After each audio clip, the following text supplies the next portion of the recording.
Allô tout le monde! Aujourd'hui, il fait froid, alors j'ai décidé de m'installer confortablement avec une couverture bien chaude et un bon chocolat chaud, puisque les deux livres que je vais te présenter aujourd'hui se passent en hiver. Donc, mon premier roman se passe dans un pays nordique et mon deuxième dans une contrée inconnue. Prépare-toi un bon chocolat chaud et une couverture bien confortable et commençons avec Odd et les géants de glace, écrit par Neil Gaiman, paru aux éditions Albin Michel en 2010. Tout au long du roman, il y a des illustrations qui ont été réalisées par Mark Buckingham. Neil Gaiman est un auteur britannique qui écrit surtout des romans et il est scénariste de bande dessinée. Il est connu pour être l'auteur du livre Coraline qui a été adapté au cinéma en 2009. Odd, qui signifie bizarre en anglais, est un garçon étrange et malchanceux. Les gens de son village le regardent de loin et depuis la mort de son père et une blessure au pied qui le fait boiter, la situation a empiré.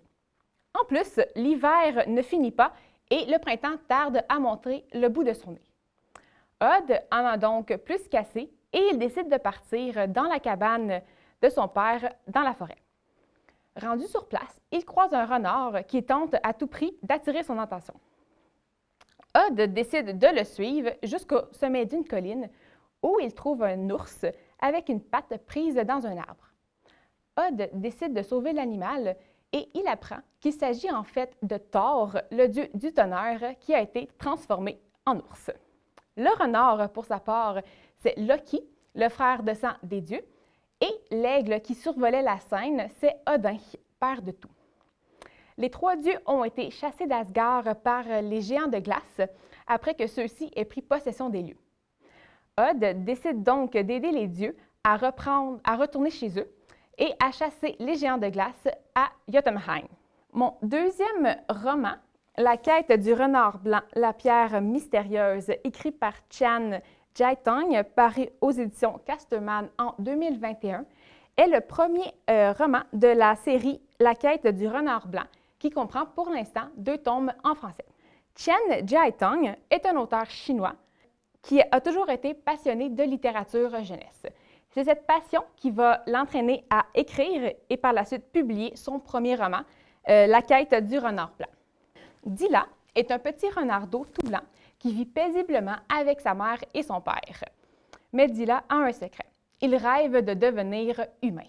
Il y a une famille d'humains qui vit non loin de sa tanière et lorsqu'il le peut, le petit renardeau adore aller les espionner. Un soir, après avoir passé de nombreuses heures chez les humains, Dila rentre chez lui pour découvrir sa mère blessée et mourante. Elle et son père ont été attaqués par des chasseurs. Dans son dernier souffle, la mère de Dila lui annonce que son rêve peut se réaliser, qu'il peut devenir humain grâce à la pierre de lune qui se trouve dans le fond de la grotte. N'ayant plus rien à perdre, le jeune renard décide de partir à l'aventure. Mais celle-ci est beaucoup plus compliquée qu'il pensait, surtout lorsque Karl et sa meute de renards décident qu'eux aussi veulent utiliser la pierre de lune pour devenir humains.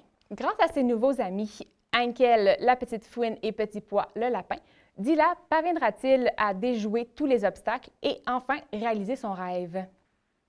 Lire un bon livre emmitouflé dans une couverture bien chaude avec la neige qui tombe en arrière-plan, c'est vraiment mon moment préféré de l'hiver. Si toi aussi tu aimes faire ça, est-ce que tu savais que tu peux venir à l'une des 3 bibliothèques de Sherbrooke et emprunter jusqu'à 8 livres? De quoi te tenir occupé pendant toutes les tempêtes de neige qu'il va y avoir cet hiver. C'est déjà tout pour aujourd'hui. Passe une excellente journée et on se voit lors de la prochaine capsule.